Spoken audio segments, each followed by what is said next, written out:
Surja Ibrahim, Mekase. Me emrin e Allahut, të gjithë mëshirshmit, mëshirë plotit. Elif, Lam, Ra. Ky është një libër të cilin ne ta shpallëm ty, që me lejen e Zotit ti nxjerrësh njerëzit prej errësirave në dritë, në rrugën e ngadhnjimtarit të lavdëruarit, në rrugën e Allahut, të cilit i përket gjithçka që gjendet në qiej dhe në tokë, mjerë mohuesit për dënimin e ashpër që i pret. Mjerë ata që e duan më shumë jetën e kësaj bote se atë të botës tjetër, që i pengojnë njerëzit nga rruga e Allahut dhe që kërkojnë në të diçka të shtrembruar. Ata janë shumë larg rrugës së drejtë. Ne kemi dërguar çdo pejgamber vetëse me gjuhën e popullit vet, por t'u qartësuar gjërat. Allahu e lën në humbje atë që dëshiron dhe udhëzon në rrugë të drejtë atë që dëshiron. Ai është ngadhnjimtari dhe i urti. Ne dërguam Musan me argumentet tona dhe me urdhrin. Nxirre popullin tënd për errësirave në dritë dhe kujtoju atyre ditët e Allahut. Vërtet, këtu ka argumente për çdo durimtar e mirënjohës. Musai i tha popullit vet: kujtoni mirësitë e Allahut ndaj jush, kur ju shpëtoi prej njerëzve të faraonit, të cilët ju ndëshkonin me format më të këqija. Ju thernin bijt tuaj dhe linin gjallë bijat tuaja. Kjo ishte një sprove madhe nga Zoti juaj. Zoti juaj shpalli: nëse tregoheni mirënjohës, unë do t'ju ashtoj të mirat, por nëse do të tregoheni mos mirënjohës, të jeni të bindur se dënimi im është vërtet shumë i rëndë. Dhe Musa i tha: nëse ju dhe të gjithë ata që janë në tokë nuk janë mirënjohës, Allahu është i panevojë dhe i lavdëruar. A nuk ju kanë ardhur lajmet për ata që ishin para jush, për popullin e Nuhut, të Adit, të Themudit dhe atyre që erdhën më pas? Askush nuk di për ta përveç Allahut. Tek ata shkuan të dërguarit e tyre me argumente të qarta.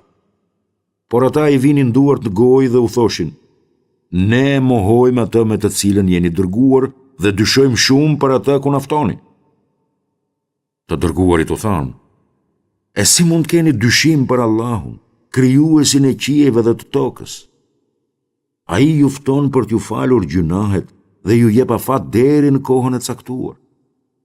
Ata u kthenin: ju jeni veçse njerëz, ashtu siç jemi edhe ne.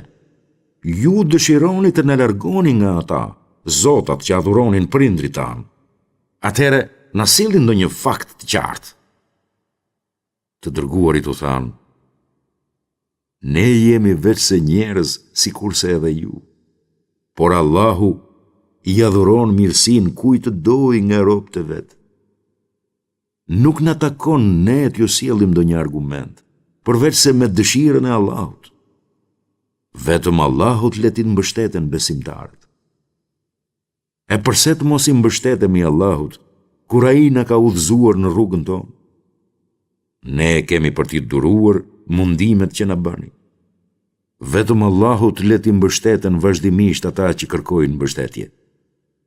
Mohuesit u thoshin të dërguarve të tyre: ne do t'ju dëbojmë nga vendi ynë, ose ju do të ktheheni në fen tonë. Atëherë Zoti shpalli: ne do t'i shkatrojmë keqbërësit dhe do t'ju vendosim të banonin atë tokë pas tyre. Kjo është për ata që i friksohen qëndrimit para meje dhe i friksohen dënimit tim. Ata kërkuan ndihmë dhe çdo krye lartë e inatçor përfundoi në shkatrim. Përpara tyre është xhehenemi, në të cilin u jepet për të pirë ujë i vale i qelbët. Ata do ta gjerbojnë atë, por nuk do të mund ta gëlltisin. Vdekja u vjen nga të gjitha anët, por nuk vdesin. Ata i pret një dënim shumë i rëndë. Ja si është shembulli atyre që mohojnë Zotin e tyre. Veprat e tyre janë si pluhurit, cilat era i shpërndan në një ditë të stuhishme. Ata nuk do të përfitojnë asgjë nga veprat që kanë bërë. kjo është një humbje e madhe. A nuk e shikon ti se Allahu i krijoi qiejt dhe tokën me urtësi? Nëse dëshiron, ai ju zhduk ju dhe sjell një krijim të ri. Dhe kjo nuk është as pak e vështirë për Allahu. Ata të gjithë do të dalin në sheshas para Allahut.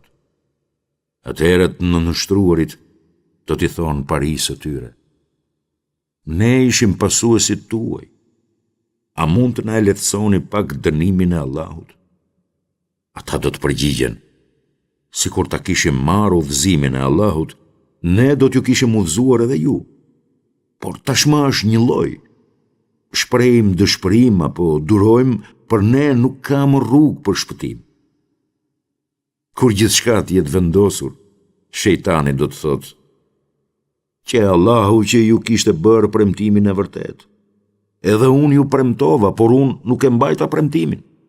Unë nuk pata fuqin, por nuese ndaj jush, përveç se t'ju bëja thirrje, e ju mu përgjigjet. Për këtë arsye mos më qortoni mua, por qortoni veten. Unë nuk mund të jem shpëtimtari juaj, e as ju nuk mund të jeni shpëtimtarët e mi. Unë distancohem nga shirku juaj në të shkuarën. Nuk ka dyshim, jo besimtarët kanë një dënim të dhemshëm. Ndërsa ata që besojnë dhe bëjnë vepra të mira, vendosen në kopshte në për të cilat rrjedhin lumenj, ku do të jenë përgjithmonë me lejen e Zotit të tyre. Përshëndetja e tyre atje është selam. A mund ta kuptosh vallë shembullin që Allahu i jep për fjalën e mirë? Një fjalë e mirë është si një pemë e mirë, rrënjët e cilës janë të thella dhe degët e saj ngjiten deri në qiell. Me vullnetin e Zotit, ajo i jep frutat e saj në çdo kohë. Allahu u jep njerëzve shembuj me qëllim që ata të mendojnë, ndërsa shembulli i fjalës keqe është si një pemë e keqe me rrënjë të shkullura dhe të paqëndrueshme në tokë. Allahu i forcon besimtarët me fjalën e fortë në jetën e kësaj bote dhe në botën tjetër. Ndërsa të padrejtët, Allahu i lën humbje. Allahu bën gjithçka që dëshiron. A nuk i ke kthyer syt nga ata që mirësinë e Allahut e këmbejnë me mosbesim, ndërsa popullin e vet e çojnë në vendin e shkatrimit? Xhehenemi është vendi ku do të hidhen. Sa vendi të mërshëm është ai. Ata kanë ngritur idhuj si të barabartë me Allahun për t'i larguar njerëzit nga rruga e tij. Thuaj: kënaquni, por jeni drejtuar për në zjarr. Thuaj robëve të mi që kanë besuar që ta falin rregullisht namazin, dhe nga ajo që u kemi dhënë, le të japin fshehtazi dhe haptazi para se të vijë ajo ditë kur nuk do të ketë më as kompensim e as miqësi. Allahu është ai që i ka krijuar qiejt dhe tokën dhe që lëshon ujë prej së larti dhe me të bëhen frutat, si ushqim për ju. Është ai që ju ka vënë në shërbim anijet që lundrojnë në det me urdhrin e tij. Edhe lumenjt, është ai që i ka vënë në shërbimin tuaj. Ai e krijoi për ju diellin dhe hënën që vazhdimisht lëvizin dhe bëri për ju natën dhe ditën. Ai ju jep gjithçka që kërkoni. Edhe në qoftë se përpiqeni t'i numëroni të mirat e Allahut, nuk do të mundni të arrini t'i numëroni ato. Vërtet, njeriu është i padrejtë dhe shumë mosmirnjohës. Kujtoni kur Ibrahimi tha: o Zoti im, bëje këtë qytet të qetë e të sigurt dhe më ruaj mua e bijtë e mi nga adhurimi i idhujve. O Zoti im, ata vërtet kanë devijuar shumë njerëz. Atëre, kush më pason mua, ai është i imi, e kush nuk më bindet mua, por ti je me të vërtet falës e mëshirëplot. O Zoti ynë, unë vendosa një pjesë të familjes sime në një lugin, ku nuk ka bim, pranë shtëpisë sate të shenjtë, që ta falin rregullisht namazin, o Zoti ynë. Prandaj bëj që zemrat e njerëzve të mbushen me dashuri për ta dhe furnizoj me mirësi për të lavdëruar me mirënjohje. Zoti ynë, s'ka dyshim se ti e di atë që ne fshehim dhe atë që ne shfaqim haptazi. Allahut nuk mund t'i fshihet asgjë në tokë dhe në qiell. Falënderimi i qoftë Allahut, i cili më dhuroi mua në pleqëri Ismailin dhe Isakun. Vërtet, Zoti im është dëgjuesi i lutjes. O Zoti im, më bëj mua dhe pasardhësit e mi nga ata që kryejnë namazin rregullisht dhe pranoje lutjen time, o Zoti ynë. O Zoti ynë, na mbulo me faljen tënde mua, prindrit e mi dhe të gjithë besimtarët ditën kur të jepet llogaria. Kurse si mos mendo se Allahu është i pakujdesshëm ndaj veprimeve të keqbërësve. Ai është vetëm duke u dhënë afat deri në ditën kur sytë të shtangen nga tmerri. Ata janë duke vrapuar me kokat lartë, me sytë e tyre të hapur e të papulitur, me zemrat e tyre të zbrasta. Prandaj paralajmëroi njerëzit për ditën kur do t'u vijë dënimi dhe kur keqbërësit do të thonë: Zoti ynë, na lër edhe pak kohë që t'i përgjigjemi thirrjes sate dhe t'i pasojmë të dërguarit. Po, a nuk e kishit zakon të betoheshit më parë se nuk kishit për t'u larguar kurrë nga mirësitë e kësaj dynjaje? Ju banuat në vendbanimet e atyre që shkatërruan vetveten dhe e mësuat qartë se si vepruan me ta. Ne ju sollëm shembuj të qartë, të fuqishme që janë vërtet kurthet që përgatiten ata, por kurthet e tyre ishin në dorë të Allahut, edhe sikur të ishin të tilla që të shkulnin malet. Kurse si mos mendo se Allahu nuk do ta mbante premtimin që u dha të dërguarve të tij. Allahu është ngadhnjimtar dhe ka ndëshkim të ashpër. Një ditë toka do të shndrohet në tjetër tokë, e po kështu edhe qiejt dhe të gjithë do të dalin para Allahut, të vetmit ngadhnjimtar. Dhe ti do t'i shohësh idhujtarët atë ditë të lidhur në pranga. Rrobat e tyre janë prej katrani, kurse fytyrët e tyre do t'i mbulojë zjarri.